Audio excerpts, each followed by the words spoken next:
Makambi mwaka 2022.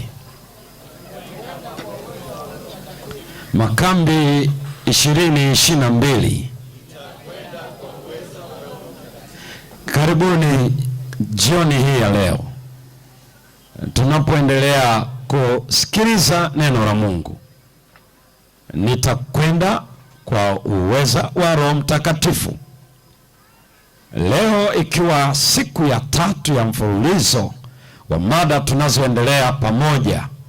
Nakumbuka ile juzi tulikuwa na somo linalosema Roho Mtakatifu ni nani? Tambua ni nguvu au ni nafsi iliyo hai.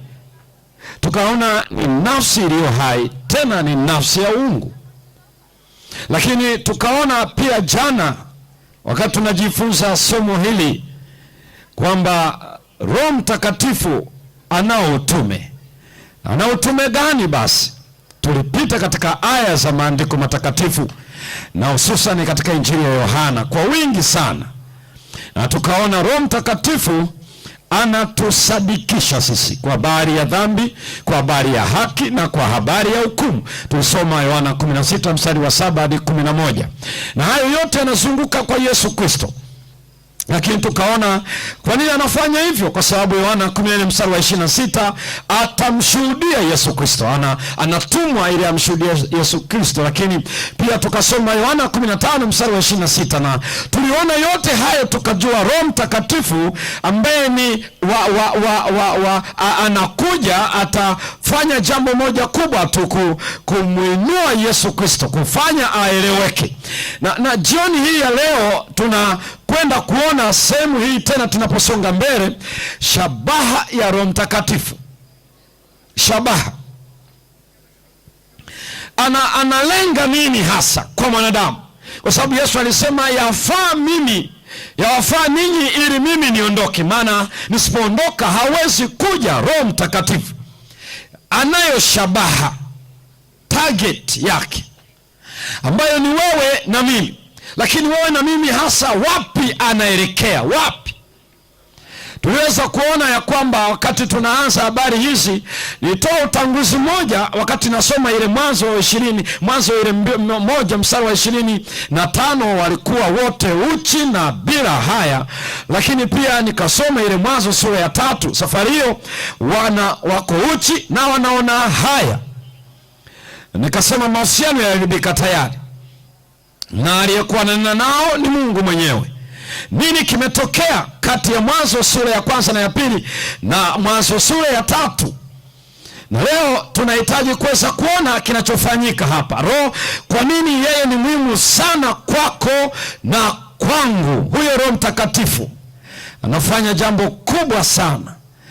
Kwanza hebu fungua kitabu cha Wagalatia. Tusome Wagalatia sura ya 5 na ule mstari wa 16 na mstari wa 17. Hebu soma hapo.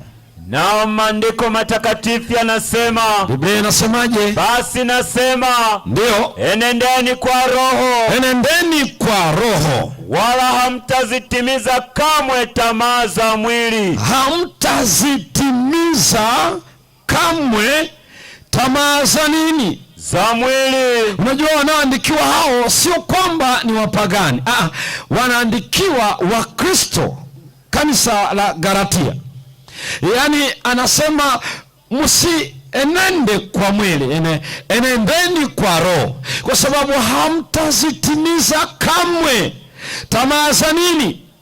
Kumbe Wakristo wanatamaa bado. Wanatamaa ama wanatamaa? Siku tamaa ikikoma utakuwa umekufa. Waje kidogo jambo la ajabu hapa. Hawa ni Wakristo waliobatizwa, halafu tamaa ziko zimesimama. Unajua mwanzoni mimi wakati ninamkubali Yesu Kristo, nidhani ukimwamini halafu ukabatizwa, yani unapotoka majini na zenyewe zimekufa automatic. Hakuna. Hata wewe ni shahidi, hazijawahi kufa. Na Paulo anaandikia Wagalatia hivi, hamtazitimiza tamaa msizifate, hamtazitimiza. Hebu soma, endelea kusoma usikie.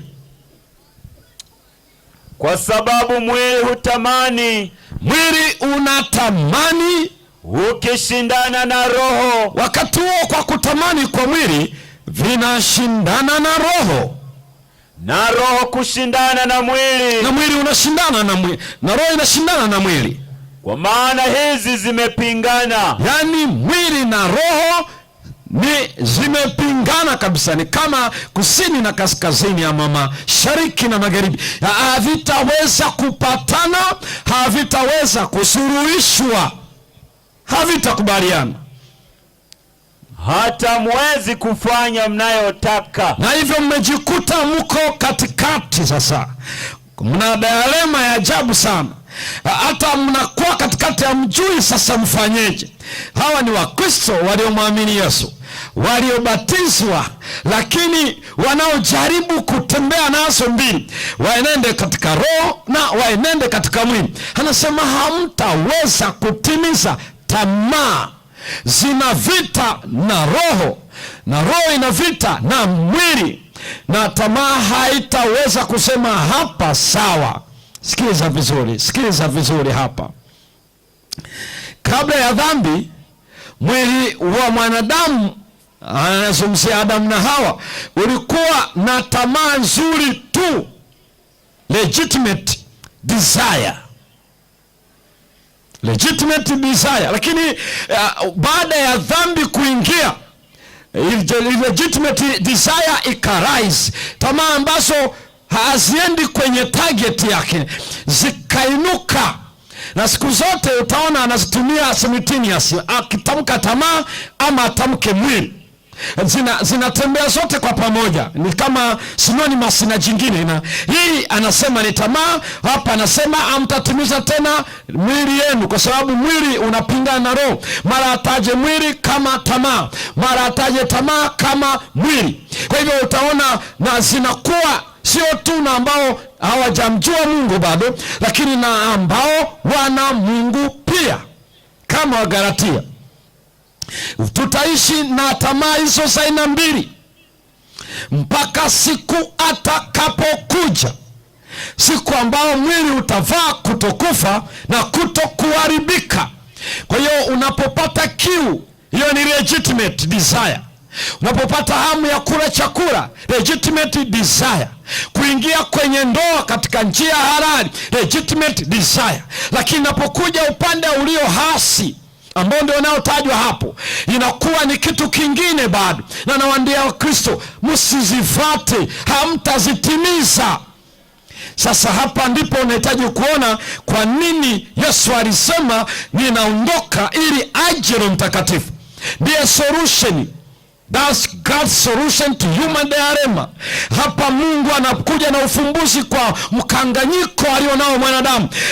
Afanyeje katikati ya haya? Maana mwili alionao ni wa mauti.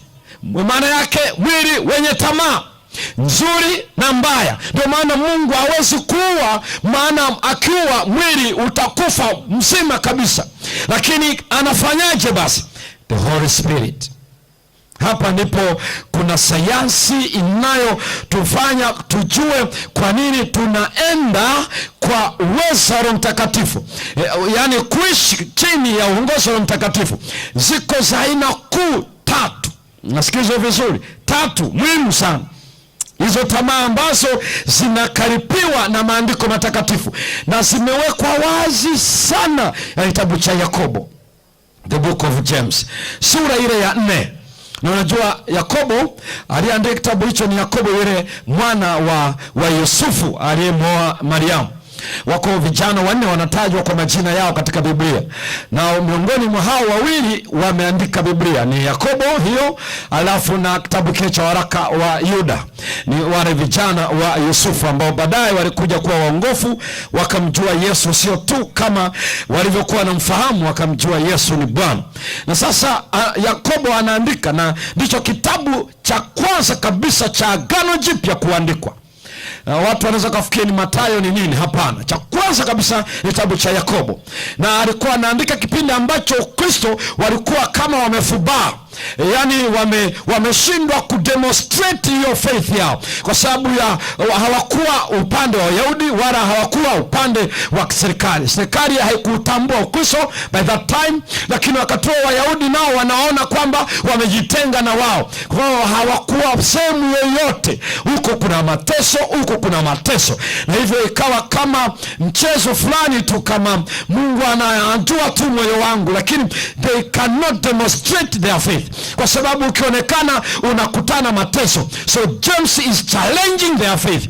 Walk upon, tembea kuhusiana hiyo, anawarudisha kwenye ukweli. Simama na ukweli, ni neema na imani inayosimama. Kuna fananaje? Wewe anasema no, huwezi ukasema una imani halafu haina matendo. Imani siku zote ina matendo yake, na ndio maana anaeleza demonstrate your faith. I have faith, and that faith has what? Works. Put your faith into works. Ndicho anachowa challenge wa Kristo ulimwengu mzima. Wasibaka nasema tunaamini Yesu. Ni kama ambao unaona mtu kwenye Facebook, mwanadamu yeyote asiangalie, asione matendo yangu, Mungu anajua moyo wangu. James is challenging them. Nasema no, your faith must demonstrate. Kama haiwezi kudemonstrate, hiyo manake is the demon's faith. Yani hakuna imani yoyote ambayo imebaki moyoni isionekana nje. Imani inaonekana nje. Hiyo inaonekanaje nje? Inayo matendo. Siku moja nilikuwa na watu wa Mungu nikazungumza, ukisema hiki unasema hiki, na alafu unasema usiniangalie, maana Yesu anajua moyo. Si hatuna shida na Yesu kujua moyo wako, maana huyo Yesu aliyesema anajua moyo ndiye aliyesema mtawatambua kwa matunda yao. Sasa wewe huwezi ukatembea tu kifua wazi, alafu unatembea suruali imekalia kwenye makalio kana kwamba hujui kiuno kinaanzia wapi, alafu unasema Yesu anajua moyo wangu. Wewe Yesu huyo ameshasema mumuone huyo, maana akili yake haijui kiuno kinapoanzia. Huo ni ugonjwa wa akili na ni ugonjwa wa kiroho. Sasa hiki ndicho kinachozungumzwa hapa. Yakobo ana challenge wa Kristo wadhihirishe matendo ya imani. Sasa hebu soma Yakobo sura ya 4. Hebu angalia hapa, kuna zimetajwa aina 3 ya tamaa, desires. Sikiliza katika James 4 mstari wa kwanza, hapa anataja aina moja ya kwanza. Hebu soma usikie. Na maandiko matakatifu yanasema vita vyatoka wapi? Vita inatoka wapi? Na mapigano yaliyoko kati yenu yatoka wapi? Sikiliza, si humu wapi? Katika tamaa zenu zifanyazo vita katika viungo vyenu. Hivi vita yatoka wapi? Mapigano yatoka wapi? Comes from within. Within me, within you, within us. Ndicho anachokieleza. Hii ni aina ya desire ambayo anahitaja tamaa. Anatumia neno hedolisi ama anahitaja pale, ambayo inaonyesha ni kiwango cha ajabu sana katika neno la Kiyunani aliyotumia pale. Ndio hiyo tamaa inayotokea hapa. Yaani vita vyote vimetokana na tamaa ndani ya mwanadamu mwenyewe. Yakobo anawaandikia Wakristo wote wa karne ya kwanza wakati ule. Anasema vita yote ndani ya maisha ya Wakristo yanatoka kwa tamaa. Na hili fungu la kwanza anazungumzia uncontrolled desire. Tamaa isiyodhibitiwa. Kesho utakuja kuona kitu cha pekee sana, cha pekee mno. Tamaa isiyodhibitiwa. Hii ndio tamaa inayoanzisha mchakato. Ni sana watu wanasema umenijaribu, umenifanyia hivi. Kesho utakapokuja utakuja kugundua, maana watu wanaita ni majaribu wakati sio majaribu, na wanaweza wakasingizia kingine sio chenyewe. Yakobo anasema shida iko within, na hiyo ni uncontrolled desire. Ni kitu gani hiki? Yani kitu kiko ndani, desire. You have appetite or lust. Hiyo inayotajwa pale ni kwamba haikudhibitiwa ndani, na kwa sababu haikudhibitiwa ndani inatokea nje. Haikupata udhibiti. Hakuna anayedhibiti kutokea ndani. Kwa hiyo unaona inajitokeza kwa nje. Hiyo ndio anaanza kitu cha kwanza, mstari wa kwanza, uncontrolled desire. Hiyo ndio inayoanzia mchakato huko ndani, na desire haiku nje huko. Hakuna. Ni sawa na jaribu, mtasema mbona umenijaribu? Nilikuwa na kwenye makambi mmoja, mtu mmoja akasema, mchungaji, unajua wanatujaribu wakina dada. Alikuwa kijana wa kiume na alikuwa form 4. Imebaki kama wiki kadhaa tu akafanya mtihani. Akaniambia wanatujaribu. Nikamwambia wanakujaribuje? So wanavaa nguo zinazoonekana. Zinaonekana zinaonekana, zinaonesha. Nasema zinaonesha. Kwa hiyo wasipoonekana wakakwambia ufanyeje? Uangalie. Kwa hiyo kuna uhusiano gani wa wewe kuangalia na yeye aliyevaa nguo? Maana yake something within. Kwa sababu hujawahi ona sumaku ikinasa kimti. Weka pale hapo sumaku, halafu weta hapo vimiti, halafu uone kama kuna kitakachovutwa. Unajua ni vitu vya ajabu, wanatujaribu, wanavaa vibaya. Kwa hiyo tupige marufuku dunia hii. Hata ukipiga marufuku hapa UDOM, utakutana nao town center. Mnanielewa? Lakini huo unatembea umefumba macho kama utajikwaa. Yaani hiyo unajidanganya tu, utaona mchana kweupe. Hakuna mara popote. Ila kama unavutika, kesho utakuja kuona what is taking place. Na ndio maana the Holy Spirit must take in control. Bila yeye no one under this on this planet earth. Na hivyo anaeleza ya kwamba kuna tamaa isiyodhibitiwa na iko ndani ya mwanadamu. Hiyo ndio inayoleta vita nje. Mstari wa pili anataja aina ya pili ya tamaa. Mwatamani wala hamna kitu. Kwa hiyo wanatamani lakini hawana kitu, hawakufanikiwa, hawakupata. Kwa nini? Mstari wao wa pili, mwaua na kuona wivu. Na kwa sababu wanatamani bila kupata kitu, hawakufanikisha, sasa wanaua na kuona nini? Wivu. Wala hamwezi kupata. Mwafanya vita na kupigana. Uko mfungu la ngapi? La pili. Hii anahitaji ni aina mbili ya tamaa ambayo inaitwa unfulfilled desire. Ziko za ya kwanza uncontrolled. Hiyo iko ndani. Unfulfilled desire ni ile ambayo kwamba mtu alikuwa ameweka mipango, nipate kitu hiki, kama ni shule nifanikishe kusoma, nifanikiwe hapa, kama ilikuwa ni hiki ajira nifanikishe hiki, kama alikuwa yani ile, na unashangaa haukufanikisha. Sikiliza vizuri, usifikiri ile unayosikia wanaita mara, kuna lugha nyingi za dunia hii wanaita, mara waseme malengo, waseme magoli. Goli nafikiri lugha ya Kiingereza. Mara waseme sijui ni nini kuna lugha nyingi tu. Let me tell you, that is desire. Na usipofika pale unapata shida, unajisikia vibaya kwa sababu kufikia hitimisho hilo. Takupa mifano ya watu wachache ndani ya Biblia. Wamoja wao ni wale wa Sodoma na Gomora, kwa kuwa walishindwa kufanikisha ile desire ambayo ni uncontrolled. Wakataka wawajue wale watu wawili walioingia Sodoma, waliokuwa ndani ya nyumba ya Rutu. Mungu akawapiga upofu. Listen very careful. Hawakurejea nyuma. They kept on searching for the door. Na hii maana yake haturudi nyuma mpaka tumefanikisha, mpaka moto unatokea wakiwa wanatafuta mlango. Sikiliza, sio hivyo pekee. Nenda uone habari ya Daudi pamoja na Uria. Haiwezi ikasimama kwa sababu hakufanikisha ile desire, hakufulfill ile desire yake. Akaingia jukumu la kumuua Uria ili afiche alichokifanya. Nenda kwa Ahithofeli aliyekuwa akitoa ushauri, ni kama ushauri wa Mungu. Alipomshauri Absalom kuhusu kupigana vita na baba yake wakati wa mapinduzi yale yaliyotokea ikulu, na akatamani, lakini mashauri yake wakayakataa. Alifikia hatua akajinyonga. Na Biblia inaeleza vizuri, mwatamani mpaka mnaua na kuona wivu. Hapa ndipo unaona jinsi inavyofanya kazi. Hii inaitwa unfulfilled desire. Ni mbaya, hujawahi ona. Na wengine waletea kuhisi hatia, na wengine inawafanya wajione wana haya moja wapo maishani mwao. Kama ni uchumba, unaona ile desire haikufikia. Ulidhani huenda huyu ndiye atakuwa mwenzi wako, halafu umeshangaa amebadilisha na yuko na mwingine. Ndio unaona mtu anakoroga vidonge anakunywa, unaona mtu anachukua anachukua kamba anajinyonga. Unaona mtu anasema mimi sitaoa tena, na mwingine anasema mimi sitaolewa tena, nimekataa. Unfulfilled desire.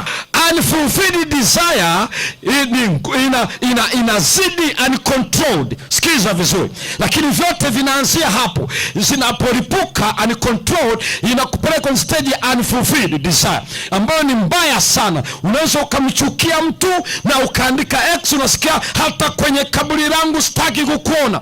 Hivyo unakuwa mkatili, unakuwa mbaya kabisa. Lugha inayotumika pale la Kiunani ni kakos. Kakos is evil, bad to the extreme, na hii ni unfulfilled. Ndio maana unaposeti magoli yako yote yaliyo mazuri, be aware of this kind of unfulfilled desire, kwa sababu itakufanya dunia yote stembee, saa yote sizunguke. Yani utaiona Dodoma imeharibika, kisha umepata sapu, imekuwa nje ya unfulfillment yako. So desire is pumping you like something, na kwa sababu unaona watu wote kama vile hawafai, unaamua kubaki kwenye room, umejificha, hawezi kutoka, maana ile goli lako, ile desire uliyokuwa nayo haikufikiwa. Hii ameita kwa jina epithumia, kwa sababu epithumia inawaka kabisa. Unaweza withdraw, ni mojawapo ya reaction ya mtu ambaye akufikia kitu fulani ana withdraw, ama anaweza akawa mkali akabadilika tabia. Hii inatajwa inatoka humo ndani. Na tatu, soma mstari wa 3. Hata mkiomba wala hampati, kwa sababu mwaomba vibaya. Maana mnaomba vibaya ili mvitumie kwa tamaa zenu. Hii inaitwa selfishness. Hii ni self desire. Hii ni ajabu sana, kwa sababu ndio unaona katika ujumla wake Biblia ikielezea tamaa, ubinafsi. Na tunatamka kama ubinafsi, tunatamka kama nafsi, tunatamka kwa ajili ya. Ndio anasema hata mkiomba hampati, kwa sababu mnaomba mtumie kwa ajili ya ubinafsi, kwa ajili yako, sio kwa ajili ya Bwana, sio kwa ajili ya utukufu wake. Hapana. Kwa hiyo ukiomba kupata mwezi ni kwa ajili ya ubinafsi, ukiomba kupanda cheo ni kwa ajili ya ubinafsi, nikiomba kwa ajili ya hiki ni kwa matumizi yangu, nikiomba kupata mtoto ni kwa ajili yangu. Na mtu mmoja alisema, pasa, mbona hata wengine wa Biblia waliomba kupata mtoto? Hata mke wa Elikana anaitwa Hana aliomba, Mungu akampatia Samueli. Na mwingine anasema aliomba hata Zekaria na Elizabeth akapata mtoto.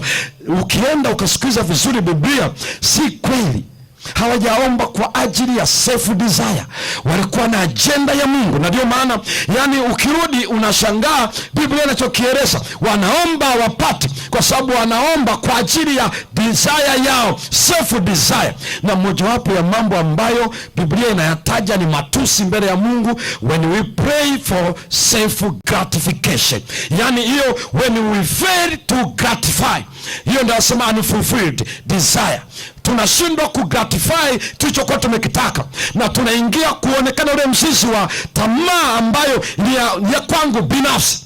Na hiki ndicho ambacho anaeleza, that is the real problem. The real problem. And that is the heart problem. The problem of sin. Dhambi hapo ndipo ilipo. Na kwa bahati mbaya huwezi sukuma gari ukiwa ndani ya gari.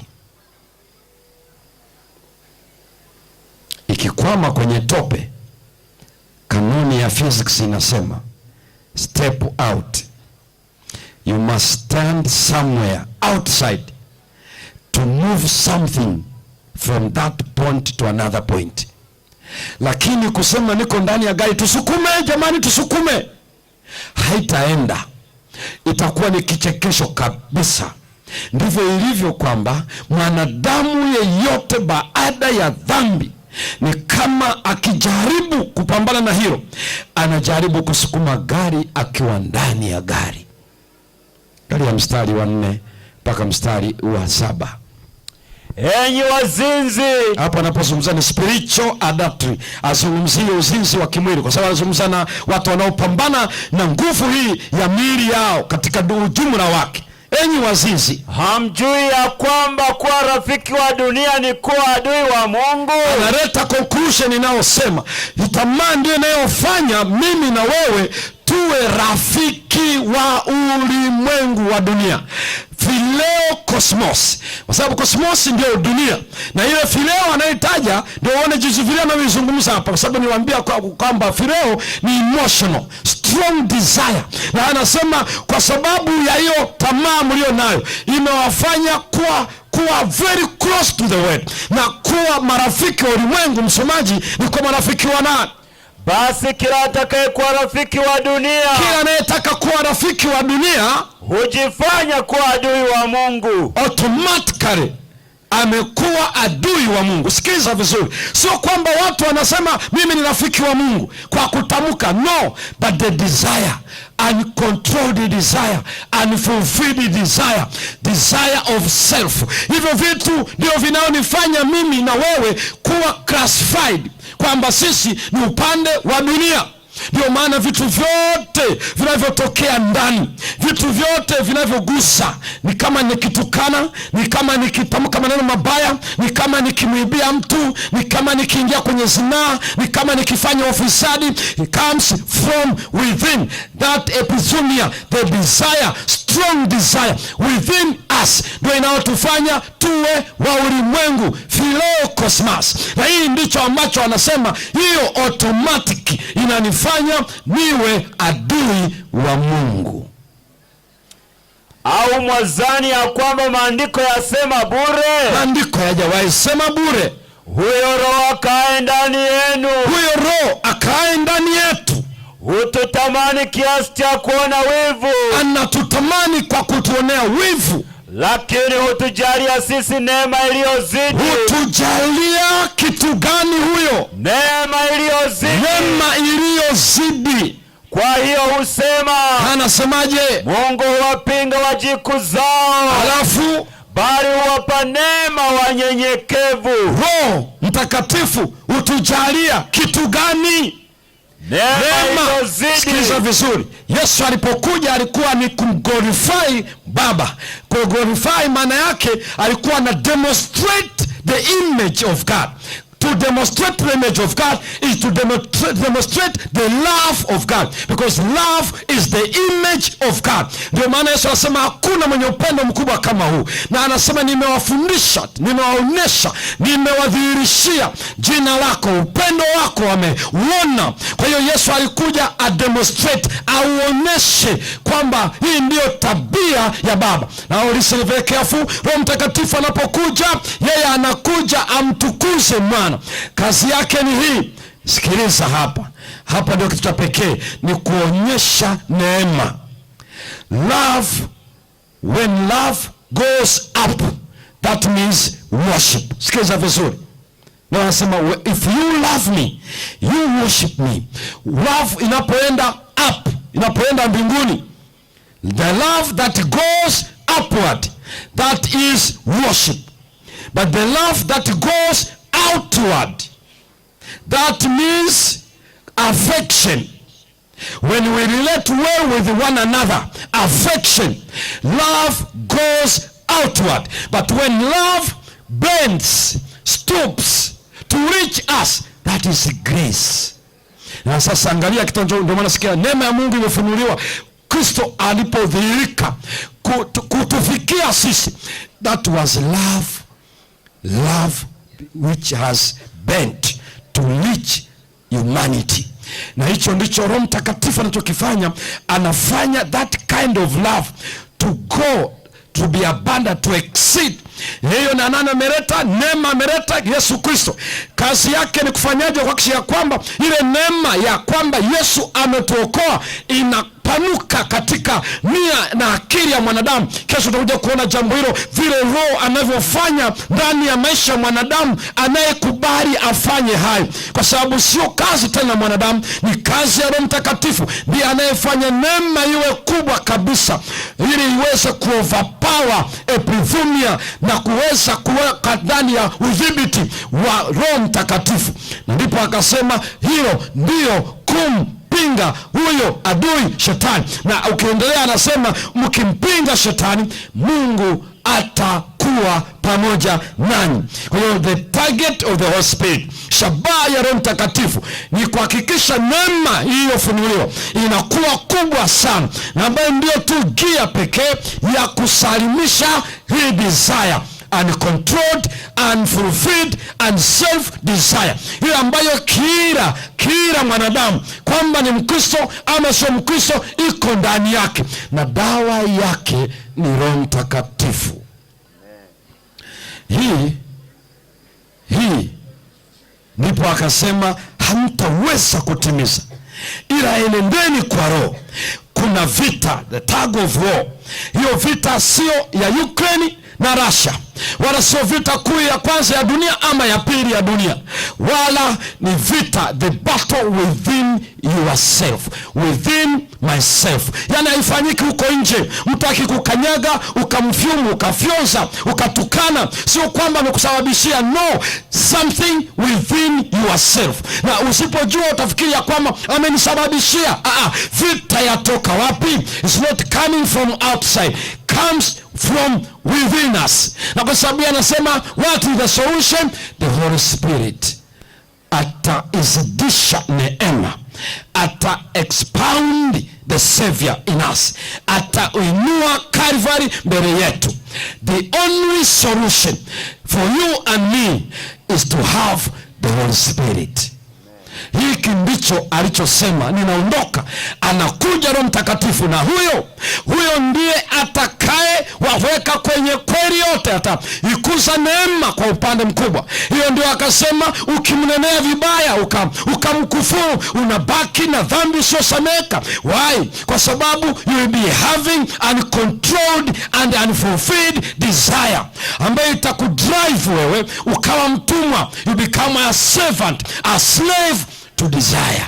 Hiki ndicho jioni ya leo Roho Mtakatifu ana target. Ikiwa utaruhusu tu hapo ulipo na mimi hapa nilipo, Roho wa Mungu ata expound, atafanya exposition, kwa sababu hatutaweza kudiri na tamaa tukaziweza. Badala yake hata Roho Mtakatifu hajaja kudiri na tamaa, ila amekuja ku expound, kumkuza, kumtukuza mwana, kwa sababu is the only solution. Na kazi ya Roho Mtakatifu bila kumkuza huyo, sin will continue to govern us and to rule us, kwa sababu dhambi haiko kwa baba, haiko kwa mama, haiko kwa shangazi, haiko kwa lecturer, haiko kwa mwanafunzi mwenzangu, is from within me.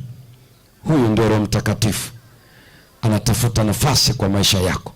Na ikiwa ni shauku yako pia leo kwamba Roho Mtakatifu, ninatamani ukae ndani, ukakuze hiyo neema, kwa sababu neema ni Yesu mwenyewe, ukafanye aonekane, ambaye ndiye ufumbuzi mkubwa wa kile kilichoko moyoni mwangu. Simama ikiwa ni shauku yako jioni ya leo, popote ulipo, simama pale ulipo ikiwa ni shauku yako kipekee kabisa. Ikiwa unahisi kabisa unahitaji maombi ya dhati katika pambano hili kali, pengine ulifikia mahala ukaoni uwezi kushinda, unahangaika sana na hatia ya vita ya unfulfilled and uncontrolled desire, na pengine unapambana uishinde hiyo, the only solution is the Holy Spirit. Usikate tamaa, unahitaji Roho Mtakatifu.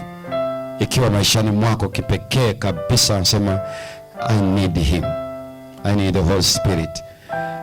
Usihitaji kuangalia tamaa, usikae na kutumia muda na kuona hizo tamaa. Kesho tutakuja kuangalia sehemu ya pili ya somo hili, the target of the Holy Spirit. Kuna maana ana target, hii ni sehemu ya kwanza, kesho kuna sehemu ya pili.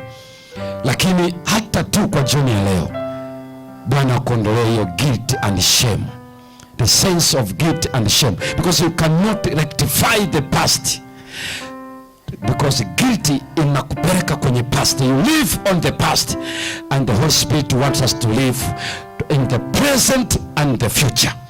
Na ni yeye tu anayeweza kufanya ni changamke kwa leo na kesho, not for the past. The Holy Spirit unajisikia kupata maombi haya pekee jioni ya leo, tembea tu uje hapa kipekee kwa dhati. Unasikia kupata mzigo wa sensi ya guilty pamoja na shame maishani mwako, na unahitaji ufunguke mbele zake. Maneno haya yakupatie nafasi ya kutabasamu na kufurahi. There is the Holy Spirit, na yeye anatuonea wivu kabisa to take control. Ndiye atakaye take control kiasi kwamba tusiangalie hiyo uncontrolled na hiyo inayoitwa unfulfilled desire, ili ubaki mwenye furaha ingawa dunia hii ina mambo mengi yenye huzuni na machozi. Tembea tu uje hapa, kuna ombi la pekee kwa ajili yako. Ikiwa ni shauku yako kabisa ya dhati, ninahitaji Roho Mtakatifu aniondolee sense of guilt and sense of shame katika maisha yangu yaliyopita. Tembea tu uje hapa mbele. Tunahitaji kuomba. Roho Mtakatifu kiongozi amini,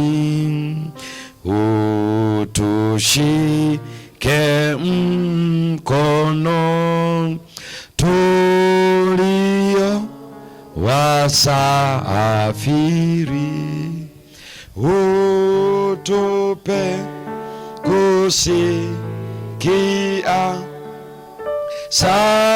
sauti ya upole, kimsafiri fuata naongoza nyumbani. Baba yetu wa mbinguni, tunakushukuru jioni ya leo kwa ajili ya Roho Mtakatifu.